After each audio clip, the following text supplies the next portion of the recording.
Ineos y Visma buscan reducir la distancia con el equipo de los Emiratos. De momento lo consiguen sobre el papel, pero las sensaciones son variadas.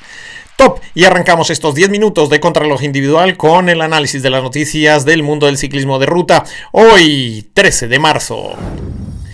Y comenzamos precisamente haciendo un análisis de lo que está haciendo la Tirreno Adriático y la París-Niza, donde curiosamente dominan tanto el Ineos en una como el equipo del Visma en la otra.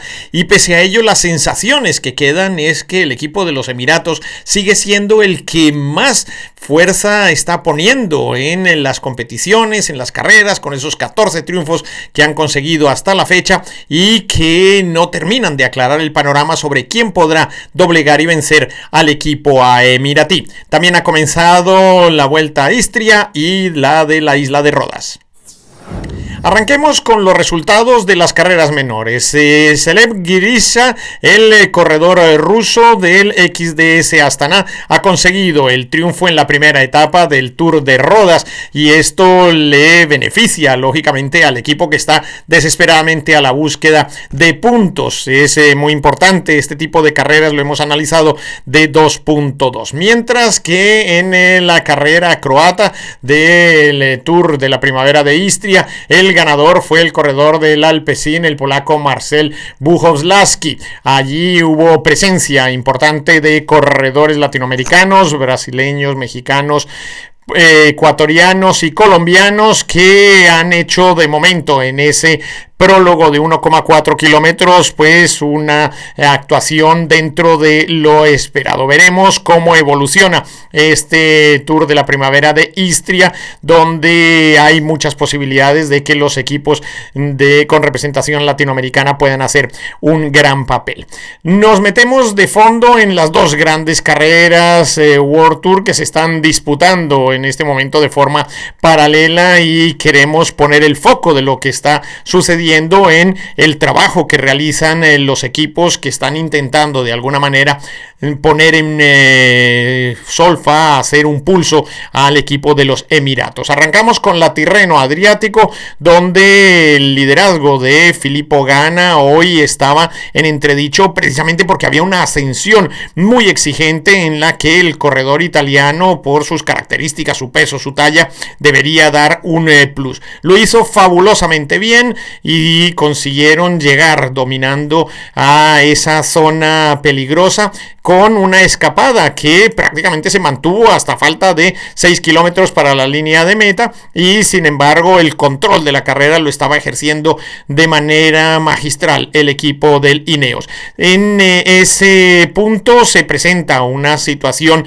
de viento lateral muy fuerte que provoca unos abanicos del cual quiere sacar ventaja el equipo del Ineos. Trabajan muy duro, logran romper el lote y dejar atrás a Simon Yates, que ya ayer había fallado y había obligado de alguna manera al equipo del Visma a replantearse la estrategia de carrera. También el equipo de los Emiratos veía con cierta cautela cómo se estaba trabajando de cara a intentar asaltar esa posición con sus corredores, viendo si Filippo Ganna demostraba algún tipo de debilidad. Esto no terminó sucediendo.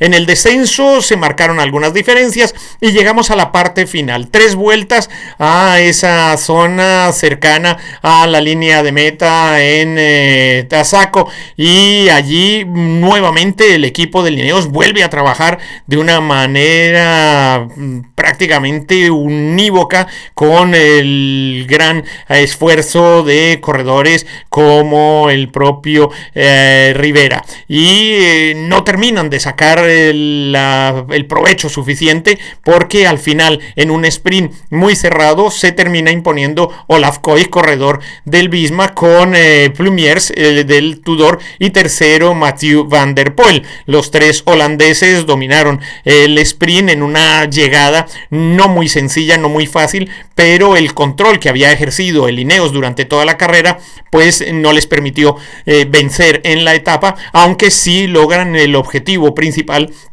de mantener a Pipo Gana como líder de la carrera. Mañana será una etapa sumamente exigente. Veremos qué capacidad de reacción tiene el equipo del Ineos para mantener precisamente ese liderato y qué estrategia utilizan sus contrincantes, especialmente los corredores del equipo de los Emiratos, que tienen la opción y la oportunidad de asaltar esa posición si al final se termina dando la dureza que van a tener que poner los corredores en esta etapa número 5 de la Tirreno Adriático. Así que aquí ya podemos ver uno de los elementos que inspiran el análisis del día de hoy, de que hay un gran esfuerzo, un gran trabajo. Se realiza una estrategia bastante lógica que al final no termina de dar los frutos, digamos, claros que se están buscando, y aunque el objetivo principal se sigue manteniendo y se sigue conservando, pues no hay una guinda en el pastel que te haga pensar que el dominio del equipo británico es absoluto. Saltamos precisamente a la París-Niza para ver tres cuartos de lo mismo, pero esta vez protagonizado por el equipo del Visma Lease Bike. Está claro que la caída en la que se vio involucrado Jonas Vingegaard, pues lógicamente lastró el estado físico del corredor danés, y en las últimas rampas muy exigentes, hasta el del 18%, se vio sufrir al dos veces campeón del Tour, que si lo comparamos con la reacción que tuvo a su caída el propio Tadej Pogačar el pasado sábado en el Strade Bianche, pues hay un abismo de diferencia.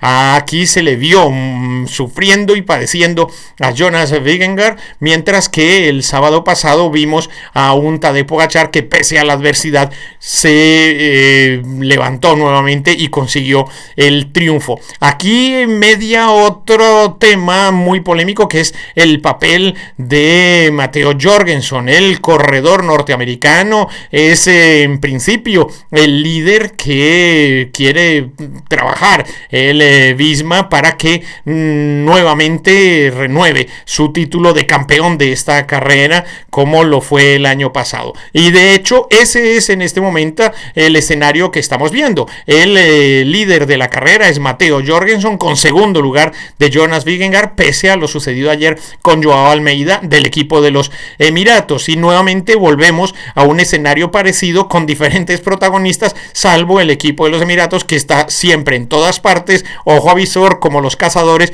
esperando dónde puede rascar presa.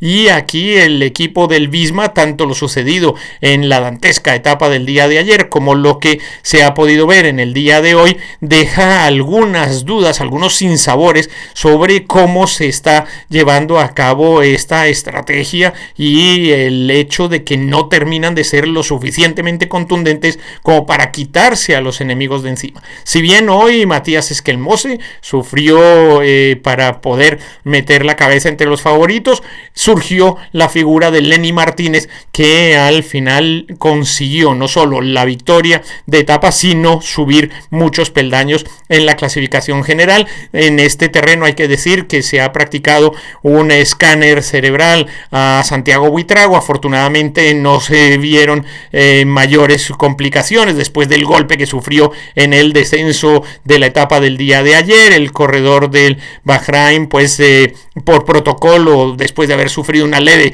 conmoción cerebral, pues fue retirado de la carrera, pero su estado parece que es bastante bueno, así que por ese lado no hay preocupación. Tomó el reemplazo, como les decíamos, Lenny Martínez, y esto ha llevado al equipo de el Bahrein Victorious a hacerse con esas posiciones importantes en la clasificación del día de hoy. Y otro punto que hay que destacar, el del XDS Astana, y sobre todo con lo hecho por Champusat y por el propio Harold Tejada, que ya no solo han conseguido meter la cabeza entre los 10 primeros de la clasificación general, sino que además están ganando puntos valiosísimos para el equipo chino-kazajo, que con con lo hecho, como les decíamos, en el Tour de Rodas por Gleb Syriza, son puntos importantísimos para la clasificación de la UCI de este trienio y meter la cabeza entre los 18 equipos que quieren mantener la categoría World Tour. Esto teníamos que contarles en el día de hoy. De momento yo los invito a que me acompañen en bicicleta. Soy Iñaki Berrueta.